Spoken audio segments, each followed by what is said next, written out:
Commander Elias Rourke stepped into the quiet hallway of the human outpost, his boots echoing against the polished metal floor. The outpost hung on the edge of the Andara expanse, a region of space where human influence was thin and alien powers clashed openly.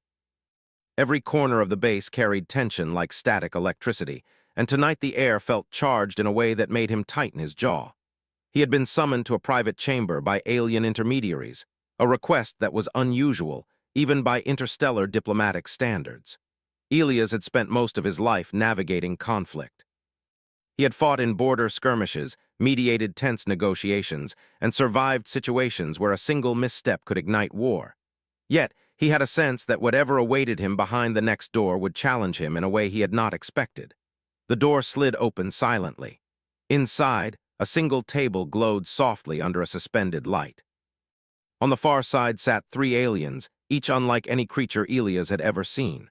Their skin shimmered with iridescent scales, and their eyes were multifaceted, reflecting the dim light in a kaleidoscope of colors. Despite their alien appearance, they carried an air of intelligence that demanded respect. One of the aliens spoke, its voice vibrating in a tone Elias could almost feel in his chest rather than hear. "Commander Rourke, we have brought a matter of interest for your consideration. She is ours to offer." Her form was humanoid, though clearly not human. She had silver-blue skin that seemed to glow faintly, and her eyes were large, dark, and impossibly expressive. The moment Elias saw her, something inside him froze. It was not fear. It was recognition, or something close to it. The woman's gaze met his, steady and piercing, and he felt as though she were seeing into him, past the outer armor of a soldier and diplomat, straight into the core of his humanity. The aliens continued, oblivious to his sudden hesitation. "She may serve your purposes. She is compliant, intelligent, and capable. Consider this a gesture of goodwill from our people. This is not a choice. She is yours. Refusal is unconventional." The alien seemed to process his words in a way that made Elias nervous. He had never seen such beings pause so long. Then the one who had spoken first inclined its head slightly. "Curious. We have studied your kind, but your morality continues to surprise. Most would accept such an arrangement without hesitation." She remained calm, almost serene, despite the circumstances. The faint glow of her skin gave her an ethereal quality, and Elias realized she was watching him as closely as he was watching her. She was intelligent, resourceful, and clearly a leader in her own right. His mind raced with possibilities. "What is your name?" he asked, his tone gentle. "Lyris," she replied, her voice clear and melodic through the translator device. "I am not here to serve. I am here because my capture has been arranged to manipulate your people. I am a diplomat, a scientist, and my people will not forgive this lightly." The aliens had underestimated humans, assuming they would treat Lyris as a commodity. They had not anticipated that humanity's principles could be a weapon as sharp as any laser cannon. He straightened, meeting her gaze. "Then I will ensure you are returned safely," he said. "Not because it is convenient, not because it is required, but because it is the right thing to do. We are defined by choice, and our choice is to act with honor. Your calculations may fail because they do not account for the principles of humanity." Elias noticed that their patience was thinning, and he knew time was limited. He needed a plan, not for combat, but for survival, and for turning a dangerous situation into an opportunity. He spoke carefully, his mind already forming strategies. "If you wish to avoid unnecessary conflict, we can negotiate. Lyris can be returned to her people, and no lives need be lost. Humanity is reasonable, but we are also firm. Do not mistake our ethics for weakness." "Commander, they believe they control the situation. They do not understand that the human mind operates differently. You are dangerous not because of your weapons, but because of your choices." This was about using intelligence, morality, and ingenuity, human traits that aliens often overlooked, to change the game entirely. "Your people will come for you," Elias said, "but we can stay ahead of them. We can protect you until then. But it must be done carefully. Every action must be deliberate. Time is precious. So be it, but remember, humans, you may not get a second chance. We are about to become very busy." "I will follow your lead," she said. "But know this, if you fail, my people will not forgive. Not because of superior strength, but because of ingenuity, courage, and the refusal to compromise what was right." He studied Lyris once more, noting the calm intelligence behind her eyes. She was not a prisoner. She was a partner in what would soon become a dangerous and critical mission. And if humanity was to shine in this dark corner of space, it would be through actions like these, decisive, principled, and undeniably human. Elias turned toward the control panel, his mind racing through possible strategies. The first step was clear: protect Lyris and gather information. The second step would require ingenuity. And the third, well, humanity always found a way to surprise the universe. The room was silent once more, but the tension was electric. Outside, the stars of the Andara expanse stretched infinitely, a silent reminder that the galaxy was vast and full of challenges. And in that vastness, humans had a role to play, a role that Elias Rourke intended to fulfill, no matter the cost. For the first time since he had seen Lyris, he smiled, not in relief, but in anticipation. Humanity was about to prove, once again, that courage and intelligence were weapons far stronger than any force the universe could throw at them. And so, the first chapter of their shared story began. The outpost had grown quieter, but the stillness felt heavy, almost tense, as if the walls themselves were waiting for something to happen. Commander Elias Rourke did not trust silence. He moved through the dim corridors with careful steps, each one measured, each one deliberate. Lyris followed, her presence calm but alert, the faint glow of her skin illuminating the way. They entered a secure wing of the base. This area, normally reserved for sensitive alien technology, offered some advantages. It was unfamiliar to most humans, and the alien guards had fewer patrols here. Elias had chosen it deliberately, knowing that secrecy and information were key to survival. Lyris stopped beside a console. This room contains records and devices used by the aliens for communication and security. With your skills and my knowledge, we may gain an advantage, she said, her voice measured and confident. But we must act quickly. Time is against us. We'll start with the security systems, he said. I need to understand how they monitor the base, where their patrols move, and how they respond to anomalies. Can you help me with that? The aliens rely on patterns, not improvisation. They believe predictability ensures control. But humans do not always follow patterns, she said, glancing at him. That can be useful. In every skirmish, in every negotiation, humans had always found ways to bend situations to their advantage, not through raw strength, but through strategy, creativity, and empathy. As they worked, a subtle vibration in the floor warned them of approaching movement. Elias froze and listened. The alien guard's steps were precise, confident, and unyielding. They were closing in. We need a plan for if they arrive before we finish, Elias said quietly. Do you have any suggestions? The aliens will investigate the distraction, giving us a window. Lyris guided Elias through alien security protocols, showing him how to make the systems react without revealing their location. The air was thick with tension, each second feeling longer than the last. Finally, Elias triggered the diversion. Lights flickered in a distant corridor, and an alert sound echoed faintly through the base. Almost immediately, alien guards hurried toward the disturbance, their precise movements betraying their expectation that someone had breached protocol. Now, Elias whispered. They slipped through a hidden maintenance passage, narrow and dimly lit, that Lyris had identified as a rarely used escape route. The walls hummed softly with power conduits, and the passage seemed endless. But it was safer than the main corridors, and it led them closer to the hangar bay. As they walked, Lyris spoke again. You are brave, Commander. I expected a human to consider the risks and comply with my captors, but you choose to act with integrity even under pressure. It is remarkable. Humanity is defined not by what we can take, but by what we refuse to take, he said. We act for the right reasons, even when the easy choice is wrong. That is strength. It's fast, maneuverable, and small enough to avoid detection if we move carefully. We'll use every trick we can think of, holographic decoys, altered flight paths, and interference with their sensors. Your people rely on technology, but they underestimate the human mind. Lyris assisted with alien codes, her fingers moving across the interface with practiced skill. As the engines powered up, Elias felt the familiar surge of adrenaline, the same feeling he had experienced in countless battles, but now tempered with the knowledge that their success depended not on firepower, but on intelligence and careful planning. The shuttle lifted smoothly into the hangar bay, its engines silent until the final moment. Outside, the stars stretched endlessly, each one a silent witness to their escape. Elias maneuvered expertly, threading the shuttle through narrow corridors of rock and debris. Almost immediately, sensors began to detect anomalies. Alien drones were in pursuit, fast and precise. But Elias had anticipated this. He deployed small, holographic decoys, each one mimicking the shuttle's energy signature.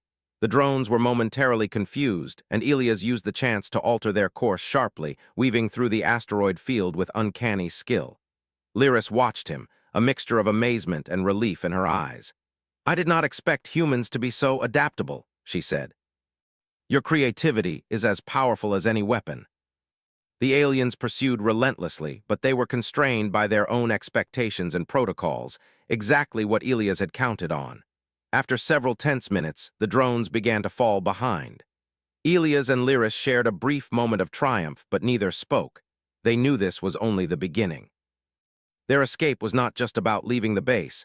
It was about surviving long enough to turn the situation to humanity's advantage. Finally, they emerged from the asteroid field and into open space. The vast emptiness stretched around them, quiet and indifferent. Elias allowed himself a moment to breathe, though he remained vigilant. Sensors were still active, and the aliens would not give up so easily. "We need to find a secure location," he said. "Somewhere to plan our next move, somewhere to stay ahead of their reach. We can use it as a base for strategy and communication." She explained their politics, their reliance on technology, and the tension between those who sought diplomacy and those who sought conquest. Her insights were precise, revealing both weaknesses and strengths. Elias listened carefully, storing every detail. He knew that information would become their greatest weapon. Humans had always thrived not just because of courage, but because of the ability to understand and adapt to others' strategies. Hours passed as they navigated through asteroid belts and uncharted regions. The shuttle's systems hummed quietly, and the stars outside seemed to stretch endlessly. Elias took a moment to reflect.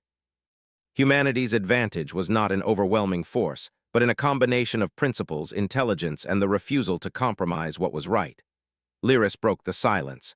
"Commander, I am impressed. Most species would have surrendered to my captors, accepted the role assigned to them. But you act differently. You think, you plan, and you refuse to accept immorality. It is what humans do. We may not always be the strongest, but we are often the most creative, the most resilient. And when guided by principle, we can surprise anyone." As they approached the remote station, Elias activated its hidden beacon. The location would remain secret from their pursuers, giving them time to prepare. He allowed himself a small sense of relief. The immediate danger had passed, but the mission was far from over. Inside the station, they began to plan. Holographic displays lit up the walls, showing maps, patrol routes, and potential threats. Every move would need to be calculated, every decision deliberate. Lyris provided insight into alien behavior, while Elias contributed human strategies honed through years of experience. They were a team now, bound by circumstance and by mutual respect. And as they worked through the night, Elias felt a surge of hope. Humanity had always faced impossible odds, and yet they endured, thrived, and often triumphed.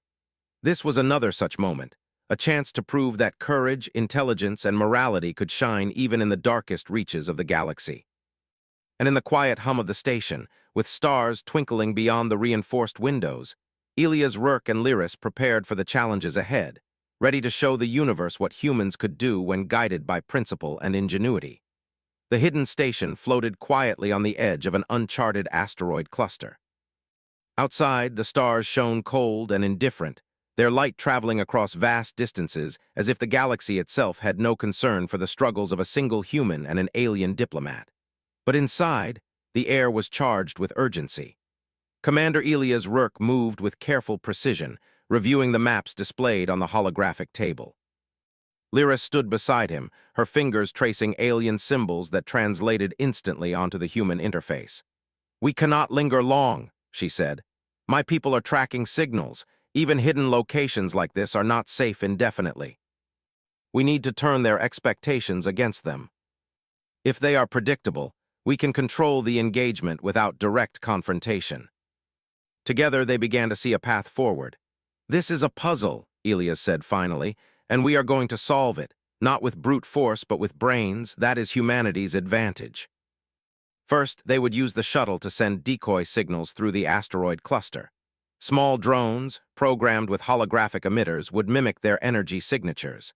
The aliens would detect movement, but the data would be misleading. At the same time, Elias and Lyris would maneuver the shuttle along unpredictable routes, using every twist of the asteroid field to their advantage. Hours passed as they worked. The quiet hum of the station became a background to their calculations, their thoughts, and occasional quiet discussions. Lyris marveled at Elias' ability to integrate human intuition with technical precision. "You think several steps ahead," she said quietly. "Most species rely entirely on technology or aggression. You use morality, intellect, and creativity in ways I did not anticipate. They've found a way to detect part of our signal. We need to act quickly. But we will leave trails that mislead them, and we will do it in a way that preserves our advantage." Lyris assisted with the alien navigation systems, her knowledge allowing them to move faster and more efficiently than their pursuers expected. Almost immediately, alien drones appeared on their sensors. They moved with speed and precision, but Elias had anticipated this. He activated the decoy systems, creating multiple false targets. The drones hesitated, analyzing which signal was real. Every hesitation allowed the shuttle to gain distance. "Impressive," Lyris said. "Your people's creativity is formidable. I underestimated it." That mindset changes outcomes more than you might think. The shuttle slowed, allowing them to evaluate their progress. Sensor readings showed that the alien fleet was still searching, but the decoys had confused their tracking. For the moment, Elias and Lyris were safe. "Good work," Elias said quietly. "But safety is temporary. We must now consider our next move, reaching friendly space where we can plan a counteraction. My people can assist once I transmit their location, but we must remain cautious. Too much contact too soon could endanger us both." Elias knew that their ability to act thoughtfully, combined with Lyris' insider knowledge, gave them an advantage that no alien fleet could predict. At last, Elias activated a secure communication array. Lyris' transmission reached her people, encrypted and hidden. Within minutes, she received a response. A small fleet would meet them at a neutral rendezvous point. The timing would be tight but possible. "Human ingenuity and cooperation," Lyris said, a faint smile crossing her face. "It is remarkable." Alien ships had discovered anomalies in the asteroid field. They were closing in faster than anticipated. Elias' mind raced. Direct confrontation was still too dangerous, but they could manipulate the situation. Using the shuttle's advanced systems, he plotted a course that used the environment itself as a shield, guiding the alien ships through the densest parts of the asteroid cluster. Their advanced sensors would be hindered, slowing their pursuit and buying precious time. "Hold on," Elias said, his hands steady on the controls. "This next part requires patience, precision, and a little human luck." Sensors registered impacts, but Elias maintained control with a skill that was both methodical and intuitive. Lyris adjusted the shuttle's energy signatures, projecting false readings to further confuse their pursuers. After tense minutes that felt like hours, the alien ships began to lose track. Some collided with smaller asteroids, others veered off course, and the majority were forced to slow down. The shuttle emerged from the cluster relatively unscathed, though both Elias and Lyris were aware that danger still lay ahead. "Impressive," Lyris said, her tone filled with admiration. "Humans truly think in ways I could not have predicted. You turn the galaxy itself into an advantage." Lyris monitored communications, providing insight into alien expectations and potential strategies. Elias coordinated their path, ensuring that each maneuver was calculated to maximize safety and advantage. As they neared the meeting point, a small fleet appeared on the sensors. Human ships, hidden until now, emerged from behind distant asteroids. Elias allowed himself a moment of relief. They had succeeded in reaching friendly forces, and the next phase of their plan could begin. Lyris looked at Elias with gratitude. "You have saved not only my life, but the lives of many who depend on me. I underestimated humanity. You are remarkable." Humans endure because we act together, because we think, and because we refuse to compromise what is right. That is our strength. The situation was far from resolved, but Elias knew they had turned the tide. Humans had survived and gained an advantage, not through brute force, but through intelligence, morality, and cooperation. Inside the command vessel, Elias and Lyris reviewed the situation. Every step had been deliberate, every action calculated. They had used ingenuity, principles, and adaptability to survive against overwhelming odds.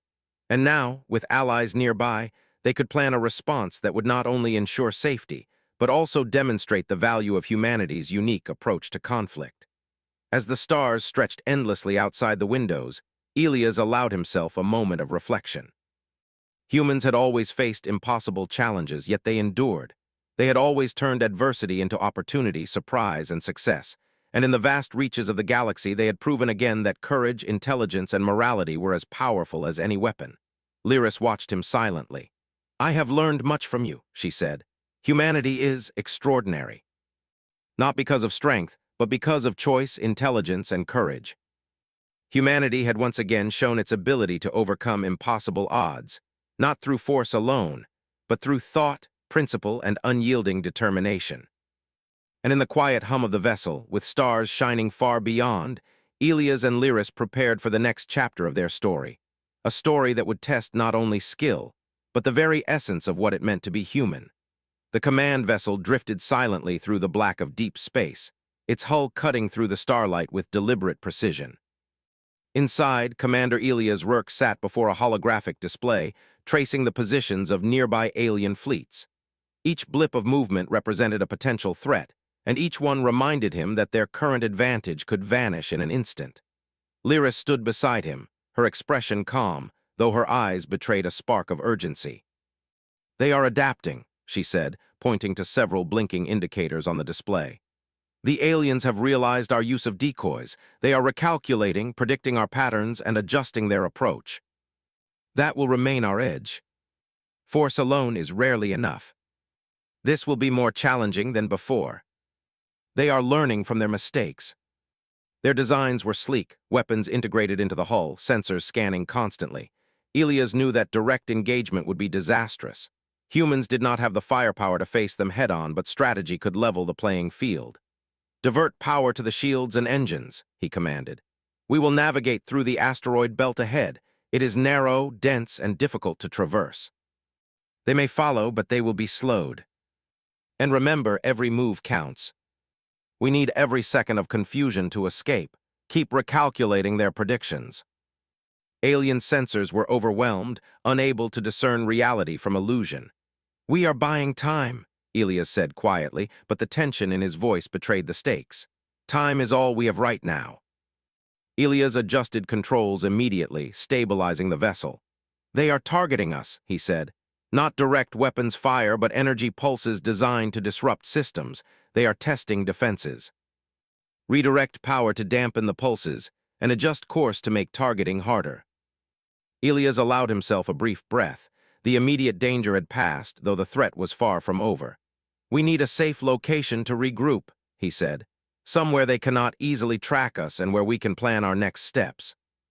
We can use it as a base to prepare for the next phase of operations."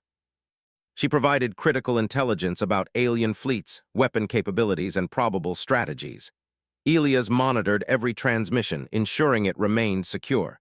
"This will give us allies," he said quietly, "and allies make all the difference."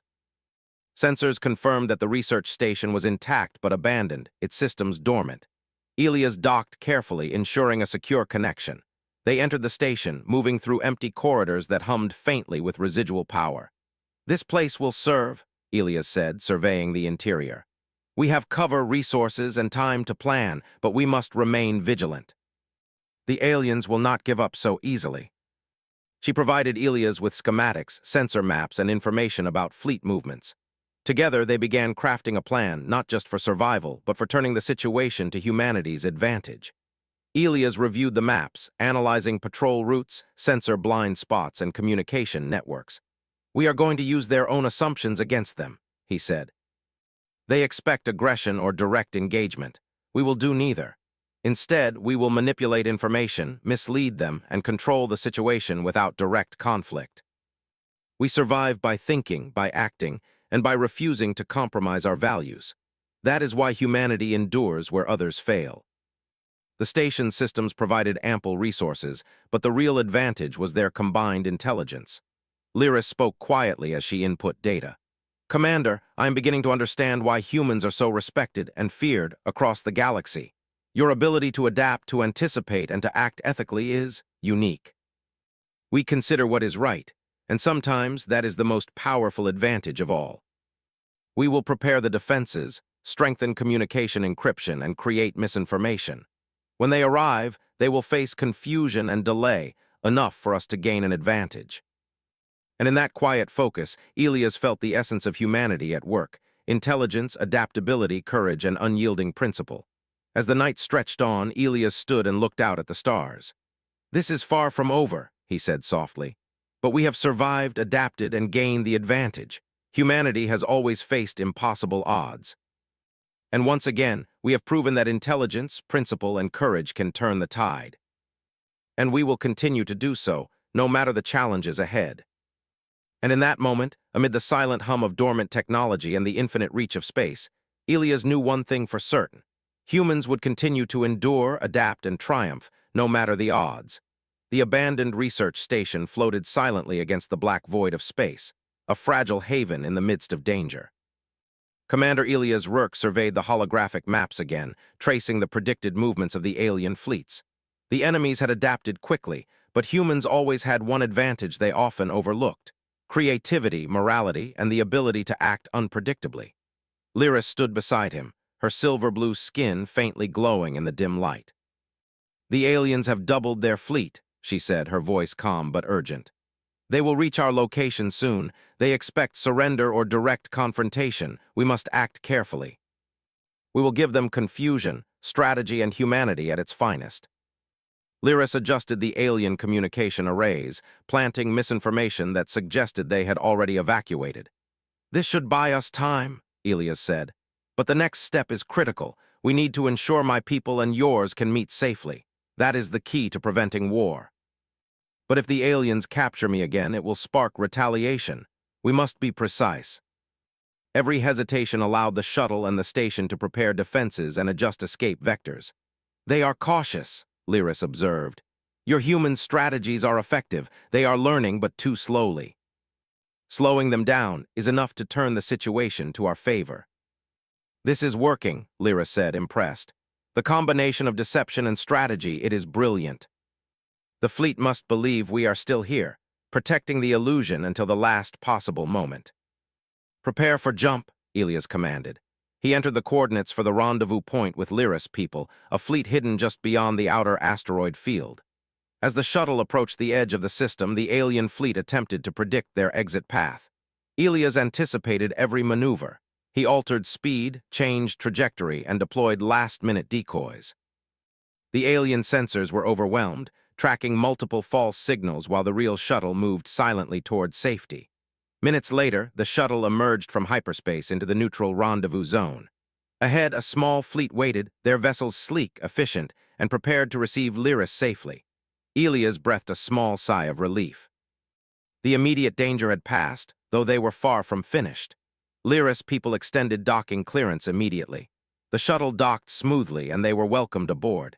Elias remained at the controls, ensuring no surprises, while Lyris debriefed her fleet about the situation. Her words conveyed respect and admiration for human ingenuity, discipline, and ethics. "They did not fight us with weapons alone," she told her leaders. "They used intelligence, principle, and strategy. Humanity is not just powerful, they are wise, clever, and honorable." Humans had survived impossible odds not through domination, but by acting with clarity, creativity, and ethics. But their work was not finished. The alien fleet still lingered beyond sensors, frustrated by the deception and unable to discern reality from illusion. Elias studied their patterns. "They may retreat for now, but we must anticipate their next move. They are intelligent but slow to adapt morally. That is our advantage. Sometimes, morality is the most effective weapon of all." As negotiations began, the alien fleet approached cautiously. They had expected either surrender or direct confrontation. Instead, they were met with calm organization, deliberate strategy, and the unmistakable signs of preparation. Elias' human principles, combined with careful planning, had created a perception of strength far beyond the shuttle and station's physical capabilities. Communication channels opened. Elias, with Lyris translating, addressed the alien commanders. "You have pursued a course of aggression that threatens all parties. We do not seek war, but we will act to defend what is right. There is a better path, one of cooperation, understanding, and mutual benefit." They had not anticipated words with such clarity, principle, and force behind them. Elias continued, calmly outlining the risks of continued aggression, the benefits of diplomacy, and the potential for alliance. He emphasized morality as a strategic strength, something humans had wielded for centuries. For the first time, the alien commanders hesitated. Their calculations did not account for morality, ingenuity, and principle operating as weapons.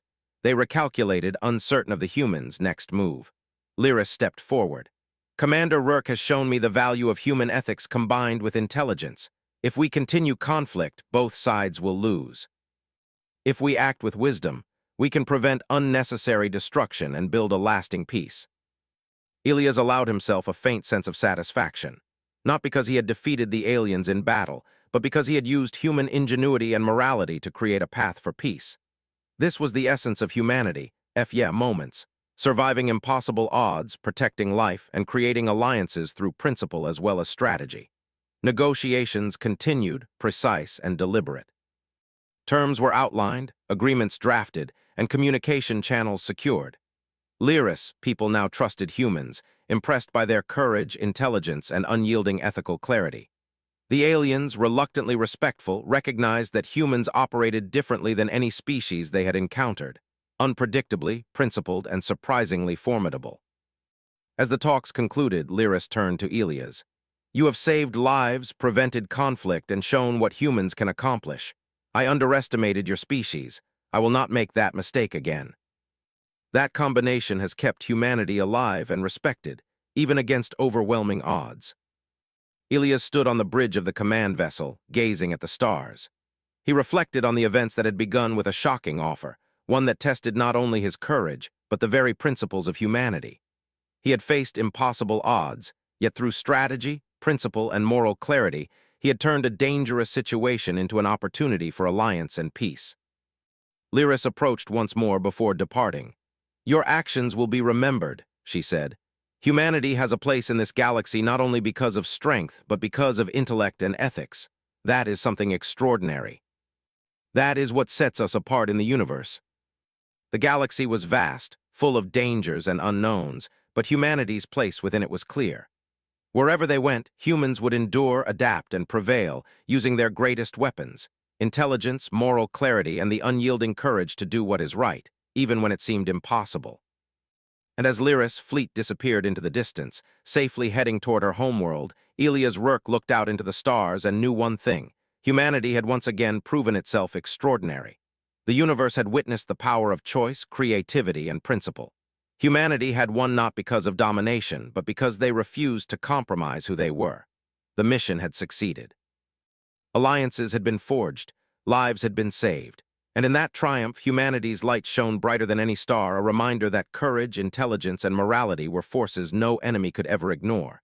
And in the endless expanse of space, Elias smiled quietly to himself. Humanity would endure. Humanity would prevail. Humanity would always, in the face of the universe, find a way to shine.